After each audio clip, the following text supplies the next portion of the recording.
Agora, Júlio, hoje nós vamos conversar sobre um tema que eu acho que é de grande relevância, principalmente para quem é empresário, né, Uhum. nesse país, que é a recuperação de crédito. Aí eu queria que, para que a gente tratasse desse tema, primeiro que você explicasse o que é um crédito tributário e como é que se constitui o crédito tributário. Certo.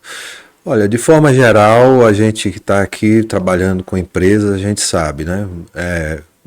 Você tem uma grande quantidade de leis, né?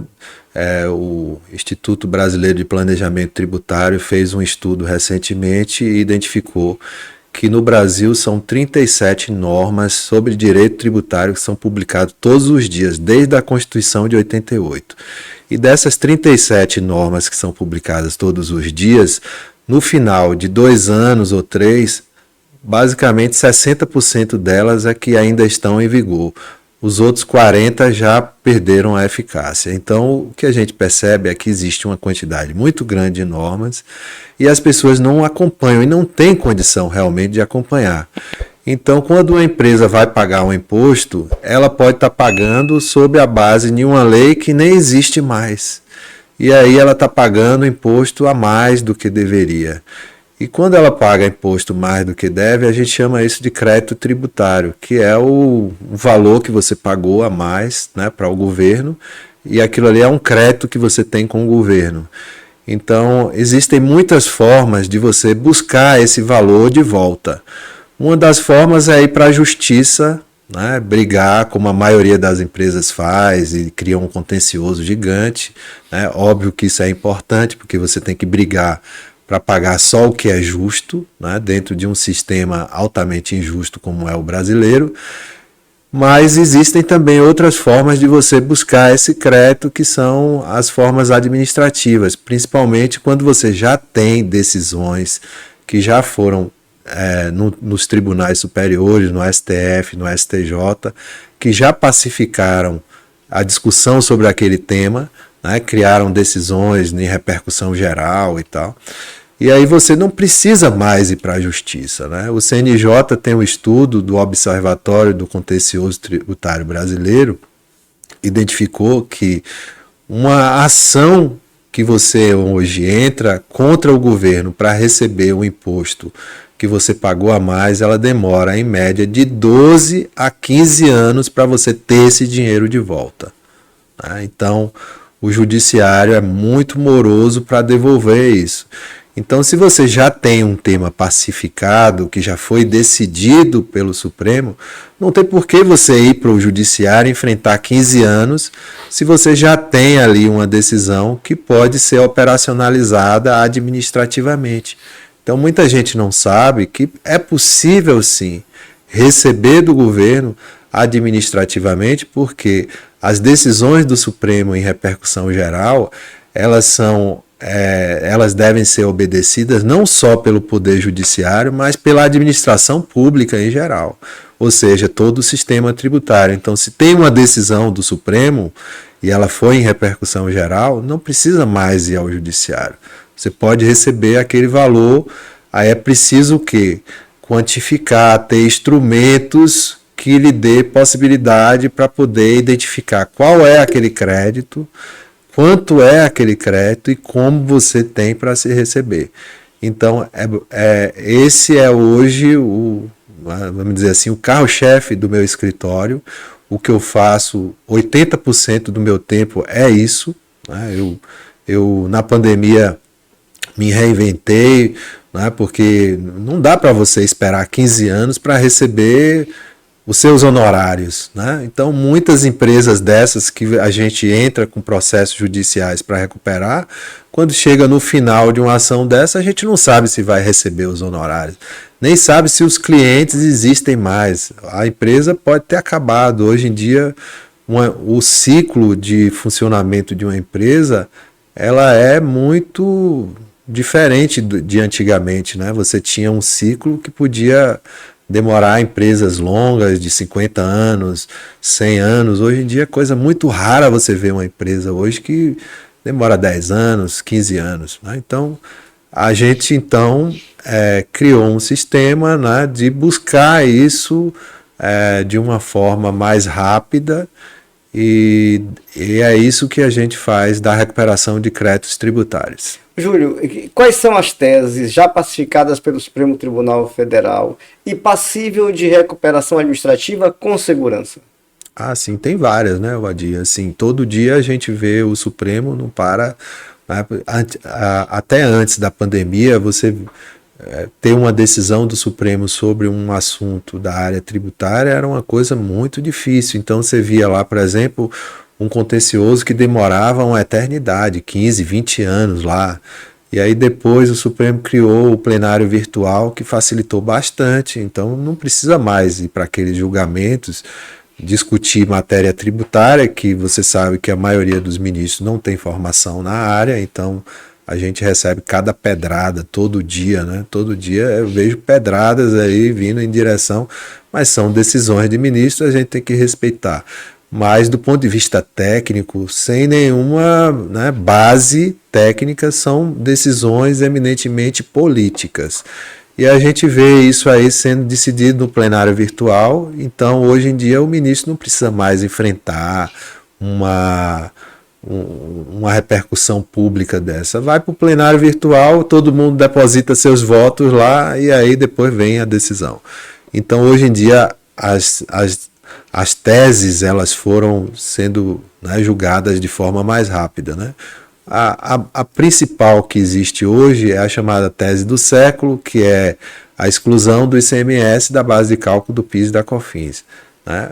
É possível que exista alguma empresa hoje que ainda não tenha feito isso? É possível, mas eu acho muito rara, né? Então essa é uma tese que existe. E ao lado dela existe a exclusão do ICMS-ST, da substituição tributária, da base de cálculo do PIS e da COFINS, que foi o tema 1125, julgado agora em maio desse ano. Então, assim, esse assunto ainda, muitas empresas do setor varejista, supermercados, né, que tem muita mercadoria em substituição tributária, ela não sabe, né, que ela pode receber esse valor e, inclusive, isso administrativamente. Nós temos lá no escritório algumas redes de supermercados que nós fizemos trabalho de recuperação do ICMS-ST, também empresas da área de construção, né, venda de material de construção, que também tem muita coisa em substituição tributária, e são valores expressivos. Então, às vezes, o empresário não tem conhecimento, né, porque isso é uma decisão que teve agora em maio, né, e muitas vezes isso não foi divulgado e o cara não está sabendo e tem ali, está perdendo dinheiro, né? Então, a gente recupera esses valores, são os últimos 5 anos administrativamente, tá? E como isso não é necessário entrar com ação judicial, então todos os meses aquilo vai prescrevendo, os 60 meses. Então, hoje em dia a gente recupera dezembro de 2019 para cá, mas em janeiro eu já vou recuperar janeiro de 2020, e aí já vai perder o dezembro de 2019. Então, o empresário que ele não sai na frente disso, ele está perdendo dinheiro. Então, essa é uma tese que faz uma recuperação administrativa. Outra interessante é sobre a folha de salários. Você tem aí várias discussões, e aí é da sua área, parcelas indenizatórias, né, que fazem parte do recebimento dos funcionários, e entre essas parcelas indenizatórias existia uma lei que cobrava contribuição previdenciária, o INSS, sobre parcelas indenizatórias, e a gente sabe que a contribuição previdenciária ela só deve incidir sobre parcelas remuneratórias, aquilo que remunera o trabalho. Então você tinha várias discussões aí, e isso ao longo de muito tempo já foi pacificado várias verbas dessas, e as empresas então têm esse valor lá no caixa e não fazem essa recuperação. É possível de se fazer isso, né? E também outras questões, por exemplo, você tem a questão do ISS, a exclusão do ISS na base do PIS e COFINS, que está no Supremo, né? Está 4-4, está dependendo do ministro Fux, e a gente está aguardando isso aí ansiosamente, né? Porque empresas prestadoras de serviço no lucro presumido, e no lucro real vão poder excluir o ISS da base do PIS e da COFINS assim que saiu a decisão do ministro Fux. E você também tem outras questões, como por exemplo bonificação, incidência de PIS e COFINS sobre bonificação, que as empresas recebem muitas bonificações de fornecedores e pagam PIS e COFINS sobre isso. Então você tem possibilidade de recuperar. Você tem também juros sobre capital próprio, né? Empresas fazem, além da distribuição de dividendos, antecipação de lucro, você tem a possibilidade de fazer um pagamento que se chama juros sobre capital próprio, e muitas empresas do lucro real não fizeram essa distribuição, e essa distribuição ela é mais favorecida, tá? Ela tem benefícios. E aí quando você não faz esse juros sobre capital próprio, existia uma discussão se você podia fazer retroativo. Então hoje em dia eu recentemente fui contratado por um cliente e a gente conseguiu fazer administrativamente essa questão, porque já foi pacificada, né?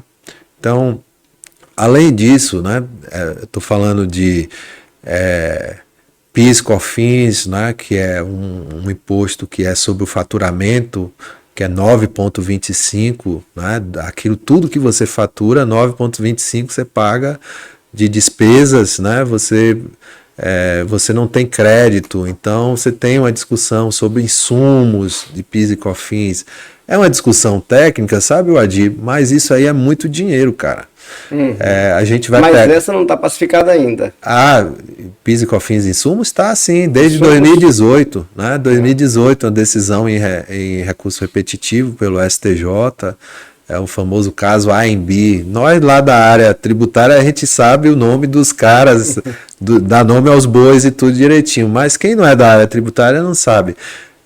Esse caso aí foi um caso que foi julgado pela ministra Regina Helena em 2018 e já está pacificado. Então, você tem uma discussão hoje em dia que é você pegar e se creditar daquele PIS e COFINS de 9,25 de todas as despesas necessárias na sua empresa que foram necessárias para que você realizasse o seu potencial. Então, hoje em dia você tem uma lei que ela basicamente diz entre 10 e 12 itens de despesa que você poderia deduzir e gerar esses créditos, e aí o STJ diz que essa lei ela não é taxativa, ela é exemplificativa, então que você tem que fazer um exercício, avaliar aquilo que é essencial e necessário para a sua empresa. Então, por exemplo, se você você é um escritório de advocacia, então você está no lucro real, né? Empresas que têm o lucro real. E você tem, por exemplo, usa um sistema de computador, né? Para um advogado hoje em dia, usar um sistema é essencial, senão como é que você vai fazer contagem de prazo na mão? Então, o custo que você paga, né, para essa mensalidade do sistema de computador, você vai lá pagar, geraria de crédito para você 9,25 daquela despesa, daquela nota. E assim sucessivamente. Então, cada setor, por exemplo, setor posto de combustíveis, então você tem segurança, energia elétrica, você tem sistemas de computador, você tem maquininha de cartão de crédito, você tem uma série de créditos que não estão, né, listados dentro daqueles 10, 12 itens lá da lei do PIS e COFINS que podem gerar crédito. Então, uma empresa hoje em dia, ela pode ter uma quantidade de crédito lá gigante disponível, só que ela ainda não identificou aquilo lá. Então, a gente investiu bastante nessa parte de sistema. Eu tenho um sistema que ele baixa o SPED, né, que é a escrituração digital da empresa, os arquivos, faz uma análise e identifica tudo isso aí. E aí, a partir daí, a gente tem a gente tem uma série de pessoas que trabalham conosco que faz esse trabalho, né, de monitoramento, e a gente, no final da conta, apresenta isso aí, são valores significativos. Eu consegui agora, recentemente, para um cliente, recuperar de PIS e COFINS insumo mais de 10 milhões de reais. Quer dizer, o cara tinha 10 milhões de reais, era um saco de dinheiro em cima da mesa dele. Ele Bastante dinheiro. E ele né? não sabia, né? E ele não sabia, né? Então, assim, é um trabalho que a gente faz, dá trabalho, dá trabalho. Mas é um trabalho que é nosso, não é do empresário. O empresário já tem lá o dinheiro. Só precisa alguém identificar. É um trabalho assim, meio que você descobrir uma mina, né? Então, você para descobrir a mina, você tem que estudar, você tem que ter equipamento, você tem que ter conhecimento técnico e também ter sorte ali para poder minerar aquilo e descobrir uma mina de ouro. E aí, muitas vezes, a gente descobre muito disso, né? Porque, como é uma legislação que eu te falei, que são 37 por dia normas, isso aí é uma loucura, né? É uma máquina de fazer norma. Os nossos legisladores, eles não param de fazer ali. Eles ficam trabalhando o dia todo, aí a Receita Federal vai lá, publica coisa, vem cá. Então, acompanhar isso e vamos dizer assim, você tá no dia a dia disso e sabendo o que está valendo, é uma coisa muito difícil, né? Então, a gente também tem esse trabalho, né? Então, eu procuro estar sempre à frente da minha área, sabendo então o que está acontecendo. Então, você tem um pacote do governo agora que foi mandado uma medida provisória para o Congresso e tem também outras informações lá que vai ter restrição ao crédito tributário das empresas que não são créditos decorrentes de decisão judicial transitada em julgado. Então, a gente tem que estar sabendo de tudo isso aí para poder ir no certo. Então, quando eu pego um balancete de uma empresa e olho lá, para mim aquilo ali é como se fosse um retrato. Eu vejo ali já as oportunidades, sabe? Eu tenho esse olhar assim de radiografia. Eu vou nem a radiografia, tomografia mesmo, eu já vou mais adiante, né? Então eu já sei dos setores. Então, por exemplo, você tem esse PIS, COFINS insumos, você tem juros sobre capital próprio, né? Que para quem trabalha nessa área é uma coisa muito comum, mas quem não é da área às vezes acha, juros sobre capital próprio. Um dia desse eu fui falar para um contador e o contador não sabia o que era juros sobre capital próprio. E para a gente que é da área, é uma coisa tão natural, né, que eu fiquei assustado. Véio. Como é que um contador não sabe o que é juros sobre capital próprio, né? Mas assim, você, qualquer outra pessoa pode não saber, né? Mas assim, é uma forma que você tem de remunerar o próprio capital que você bota na empresa, né, de uma forma mais benéfica, pagando menos imposto. Então, isso é um planejamento tributário. Aí eu fui entender o seguinte: tudo bem, ele não é um contador, a empresa dele era uma empresa até um pouco grande, mas ele não sabia o que era juros de capital próprio, porque também é um planejamento tributário isso, sabe? Então, nem todo mundo sabe o planejamento tributário. Agora, Júlio, só para gente esclarecer aqui, porque veja,